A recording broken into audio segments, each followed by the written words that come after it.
everybody, this is the Sliders Review. I'm here today to talk about Black History Month. The month that is a celebration of my people, because I am a black man and everything. And it's about all our accomplishments, all the oppression that we have gone through over like centuries of living in like America and stuff like that. And even till this day, we are still being oppressed. And so I'm here today to talk to you about certain characters or TV shows or episodes that revolve around Black History Month that I personally enjoy. So I'm here today to talk to you about Ghostwriter Season 1, Who Burnt Down Mr. Brinker's Store. This is a Jamal focused episode. However, this episode is very special for many different reasons. Why? Because this was the original pilot. This episode confused a lot of fans because I remember watching this back in the day and I remember thinking to myself, why do they look younger for? And not only that, but how come Tina doesn't know who Ghostwriter is? And who's Craig? And also, why do the people apartment and houses look different and stuff? And so, yeah, this was the original pilot that was filmed, but they felt it wasn't perfect enough. So then they created the second pilot, which became the first episode of the series. This episode is completely different from that of the TV aired pilot. Now, this episode, like I said before, did air in the same season, a couple of episodes after the first episode. So it was very confusing. Now, this episode is very good. However, there is a bit of a couple of problems. One problem is that it shows the team already assembled except for Craig and Tina. Also, they don't really explain certain things. Like the gang have no idea what a casebook is. The gang, when they do the rally, they call it a ghost rally. Also, with the rally, they don't put the letter of the first letter of the person's name, so you don't know who's rallying at what person's place. Somehow, they're always able to figure it out. Also, in this pilot, Tina is a whole lot smarter than what she is in the original pilot. And she's also in the episode a whole lot more and more of a focus. She's actually figuring stuff out before anybody else. Like she's a real like go-getter detective, which is something completely different from the actual aired first episode, where she isn't like she's still helping, but she's not helping out as much. Like you could pretty much call this the Tina show if they would have kept it this way. Also, what's different is that see, Tina took the role of Alex, being the detective, knowing what a casebook is. She's the one who teaches the other guys, and then she's the one figuring stuff out. Whereas in the first episode, it was Alex teaching people all this detective stuff and code names and all this other stuff.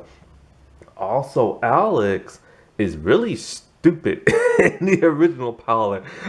Like he is flat out dumb. But in the first aired episode, he's very smart. Also, it's shown that Tina and Gabby, even though they're friends in the original pilot, they don't get along at all. And so, like, yeah, it's so different. And also, Jamal's dad is played by Samuel L. Jackson, and he actually has hair and stuff. I like this. It's just too bad, like they left certain like key elements out, but it still makes for a good episode. And a lot of people can relate because Jamal is being blackmailed. Well, not being blackmailed. He's being set up for a crime he did not commit. Lots of people can relate to that, especially black people and stuff. And I mean, the Central Park Five, for crying out loud, they was accused of raping a woman in like the park, and they never did it. And they spent nearly 20 years of their life in jail because the crooked white cops framed them for it. And it's terrible what happened to them. One dude was placed in like a solitary confinement for many years and has to wear shades wherever he goes because his eyes can't adjust to that of regular normal sunlight. So in this episode, um, let's see. Um, Jamal and them are, well, Jamal's home is completely different. His room is different, his living room's different, and his dad is different.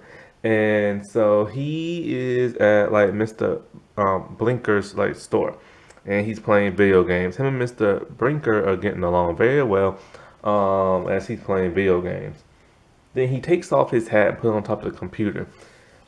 Tina is outside and she's with Gabby. And Tina's like she works for like the school like news thing. And so she's recording tons of stuff, right?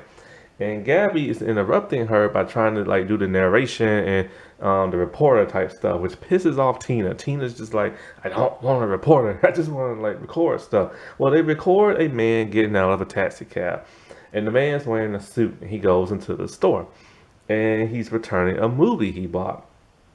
And he also hands Mr. Brinker a letter in blue. This pisses him off, and he tells that man to get out his store. He thought he was a loyal customer, but like turned out that he's nothing but like a fraud. So Ghostwriter is talking to Jamal and telling him like what does copyright infringement mean. Jamal has like no idea, and Ghostwriter has no idea because Ghostwriter, okay, the creator of the show said that Ghostwriter was a runaway slave who helped like teach kids how to read. And so like because of that he doesn't know what certain phrases are. And so at some point in time Mr. Brinker and Jamal get into a huge argument.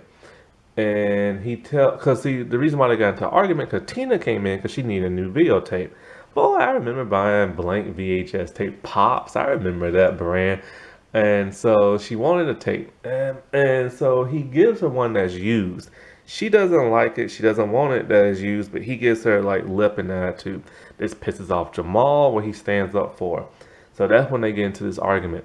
And Jamal tells him, us kids are your best customers, and if you don't treat us better, we're gonna protest and everything, or boycott you.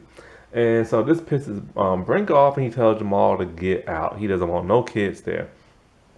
So Jamal is angry after that, and he heads back to his computer, and he's just writing down like all these angry words. And Ghostwriter is encouraging him to write these angry words and stuff.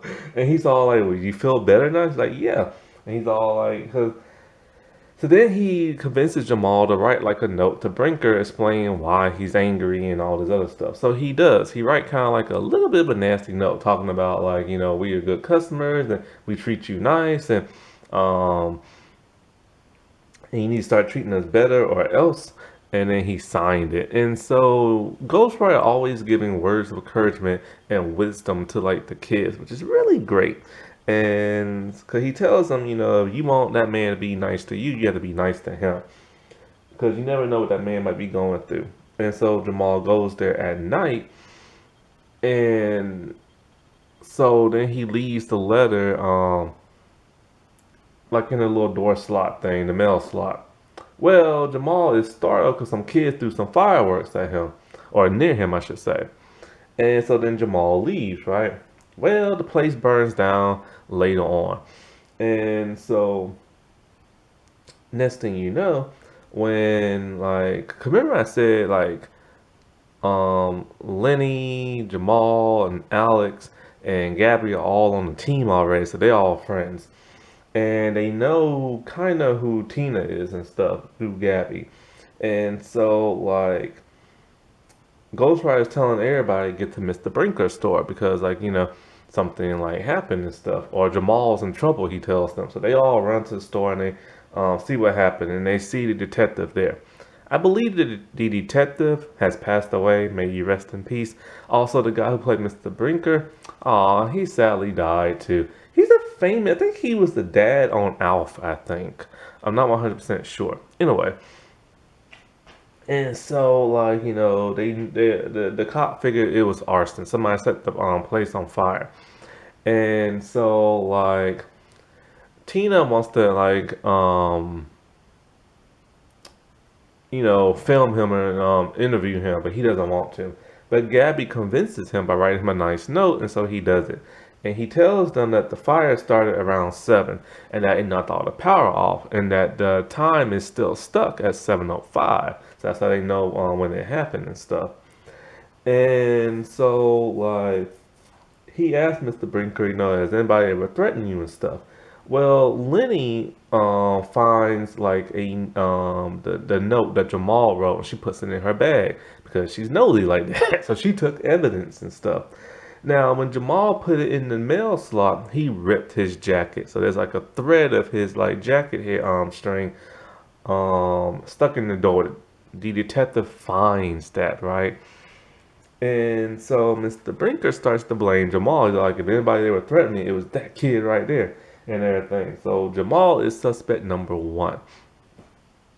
So now they have to like prove his innocence. Well, Jamal is scared, so he lies to the cop and say he wasn't there. Because Jamal doesn't want to go to jail. He's just like a 10-year-old kid or like, well, he probably like 13 or something. So he doesn't want to go to jail, you know what I'm saying? So he's scared and he lies and stuff. And so, as this is going on, like Lenny reads like his note, and she knows now that he lied and stuff. And so, throughout this whole time, she's writing the song talking about friends are forever. Well, anyway, at some point, she questions Jamal, and he tells her the truth. When he leaves, it's weird. She turns on some music, and she starts talking angry and stuff. But then she starts rapping. Because she's big into music and stuff, so they kept that in her character. And her place is different too. And so, what is it? So Jamal and Alex, they go to like the library trying to figure out what copyright infringement means and stuff like that. This is when I say Alex is dumb in this episode. One reason why they probably changed that is because like, because think about it, like, hey, Gabby's not that smart, and she's related to Alex. They're both Mexican or something like that. And so that's kind of messed up. You're gonna have the two Mexican kids like both be dumb. So they made him smarter in the show, and thank God for that because that would have been embarrassing and stuff. Like everybody else is smart, but him and Gabby the only like dumb ones on the show, and it's like that was just so like jacked up they did that. But anyway, so the pressure is coming on Jamal, and more evidence is piling up on him. Now, I forgot to mention Craig. He wants to play basketball with Momo. Momo doesn't want him to. And so Jamal convinces Momo those two should play it out and so, see who's better and stuff. Well, Momo ends up winning, but he gains the respect of Craig. Craig is not on the team, but he is helping out with the case a little bit here and there. And they know Craig is really good with some electronic equipment and stuff. And so, as the pressure is mounting up more and more on Jamal, he's lying more and more to the cops and his grandma and his dad. And you don't lie to Samuel L. Jackson. And so, like, Tina and Gabby, they are investigating this. Tina is investigating the crap out of this. She is so good in this original pilot. So she starts to when they watching their recorded video because they're trying to find a taxi cab that they recorded the man walking in the store. He is their first suspect. She's the one who teaches Gabby how to make a case book and everything. And as she's watching her video footage, a movie shows up. And they're like, well, this is kind of weird. They bought this from Brinker and she knew it was used, but she didn't know that there was a movie on there, so they don't understand why. But then they find the taxi cab company and they go to the dude and they get his receipt book or whatever you call it, date book, and it shows that the man that gave Brinker that message, that letter, he went to Washington D.C. after that. I think he was like an FBI agent and stuff. So he couldn't have been the suspect because he left before the fire started. So now they don't know like what they're gonna do. But then they decide, because at some point Jamal tells them the truth, right? And they're all upset and they don't know if they can trust him, but they decide they're gonna help him out because they realize, he is scared and they don't want to see him go to jail. And so he tells them that there were some people he saw there that night. The dude on the with the fireworks, who wore like the blue bandana, that lead goes absolutely nowhere. They chase him down twice and they can't catch him. By the way, this episode made it into the intro. So the intro shows clips of this. And then there was another guy he saw, a guy delivering videotapes to Brinker when the store was closed and nobody was there. So Tina, ghostwriter knows the name of the company that delivered it. So Tina and Gabby go there and they find out that the dude sells videotapes and Brinker buys thousands of them and he doesn't pay for them no more. So this is pissing that guy off. And the guy threatens Brinker on the tape that they record. They get so they know now that this dude is like buying like 5,000 tapes, like no joke. And they don't understand what he will be doing with them. So with the movie on Tina's tape, they figure he must be like pirating movies and stuff. So they get Craig, since he knows about this stuff. He goes in the back room of Brinker's store. Alice makes it like a distraction. And so he's looking around all the burnt stuff. And so he realizes that Brinker set up like a couple of VCRs up together so he can record movies and then sell them and stuff. Jamal's looking around. He looks at the fire alarm because Brinker smokes. Yeah, the dude smokes in this episode. Very rare to see that on PBS. And his smoke is going up on the fire alarm, but it's not ringing. And so they hightail it out there once Brinker starts to go back there. So now they know that this dude is pirating movies and stuff. And they think he burnt down his own store so that he can hide the evidence. And he's blaming it on Jamal. But like I said, evidence is gaining up on Jamal. And now Jamal has a warrant out for his arrest. And so they call like a rally, but Craig hears them say that name. He wants to know what that is and he wants to go too. But they tell him it's private, just between them. It hurts his feelings and stuff. That's kind of messed up. He helps Jamal out by finding the VCRs. Then when the cop is about to arrest him the first time, he tells them that, you don't have enough evidence against him. And just because that hat was left behind in the store don't mean nothing. And then they like tell him, oh no, you can't come to our special club. And so like oh, that's so messed up. So anyway, as they figure out like how they're gonna like catch Brinker and stuff, Jamal and Lenny are like walking in the street, and then here comes the cop ready to arrest Jamal. So with Samuel Jackson pissed off, he finally confesses everything to the cop, and he shows him the letter that he wrote because Lenny still had the letter and gave it to his grandma. So the grandma was gonna spill the beans at some point anyway. Because Lenny was thinking about calling the cops on him and stuff. Because she thought, like, because she stole evidence, she thought he might have burnt it down and stuff like that. Him and Lenny, I'm surprised those two never dated on this show.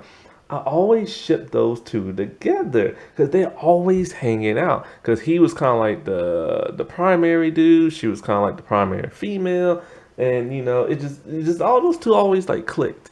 But then Alex and Tina end up dating in the show. And then so now it's time to like catch Brinker and stuff. So they go there, the kids go there, they all like, we know, like, cause Ghostwriter tells them like, get the receipts of like the delivery dude. So they tell him, the jig is up, right? They have the receipts for him buying like 5,000 tapes. He pirates movies and stuff like that. And so and because the delivery dude has his own key to Brinker's place and stuff. And so as Brinker's trying to make like escape, the cop shows up. And he tells him like, we contacted the FBI dude, and like you have a boss named I forgot the boss's name, like Mr. Big or something like that, and he has Brinker like pirate all these movies and stuff, and that's why the FBI agent was there, because he wanted Brinker to rat his boss out. Now I don't understand this. When they knew what the whole FBI do, why like they did tell the cop. So that should have been all they needed. But they wanted to have this big elaborate like catcher type thing. And so another way they also solved this case is that they found out that okay, Brinker was at a school meeting and at 7. But then they realized that when they videotaped the cop in the morning, that the clock next to the cop was like an hour ahead and Brinker's was set like an hour back. This doesn't make no sense. Because they said that he must have set the clock back. But what don't make no sense is that the cop literally says the clock is still messed up and stuck at like 7 o'clock from when the place burned down. So that doesn't make no sense. Anyway, so they catch him and everything. Jamal's free. And they're all happy and excited. Oh, by the way, I forgot. Tina found out sometime in the middle that who Ghostwriter is, and she talks to him and all that cool stuff. And so towards the end, when Lenny's dad made like a cake for Jamal, Ghostwriter decides he's gonna talk to Craig and everything. So Craig joins the team. But then Craig is only shown in this episode only. He leaves after that. And then of course in the series they bring in Rob. So, all in all, like I said, this is a really good episode. It gets really intense. It's like 4 episodes, 20 minutes, and the intensity just keeps going with every episode. And you really feel for like Jamal and everything. 'Cause Jamal's a really good kid. And he was always a good role model for young black kids growing up. I always liked that character. But you know what really sucks is that everybody from this show has literally disappeared from like acting and stuff, and disappeared in general. The dude who plays Jamal, you cannot find him on social media. Alex, same thing. Now Tina, I was able to track down on Instagram years ago. I also follow the Gabby girl, the original Gabby on Instagram, and the new Gabby. I found her on Facebook. Now, as for Lenny, I used to follow her on Facebook. I don't think she has that no more. She used to have Twitter, but I don't think she uses that anymore. However, I found her twin sister on Instagram. Her sister's really nice and stuff. And man, I can't believe she has a twin. And stuff like that's just insane. And I think her sister I think she does something with voice acting. I don't think she's a voice actress. I think she helps I think she's like a what that thing called? Like a voice caster or something like that. She casts people and stuff, I think. I'm not 100% sure. That's what a Rob dude. He just like disappeared and stuff. And yeah, it's so weird because like these kids were so memorable to so many like young people or people today my age and stuff. And it's just like, why disappear? Like say hey to your fans and stuff like that. Because I want to see what they look like now. Because it's been so many years. And the dude who plays Jamal, I think he changed his name and everything. Happy Black History Month, everybody. I'll talk to you later. Bye.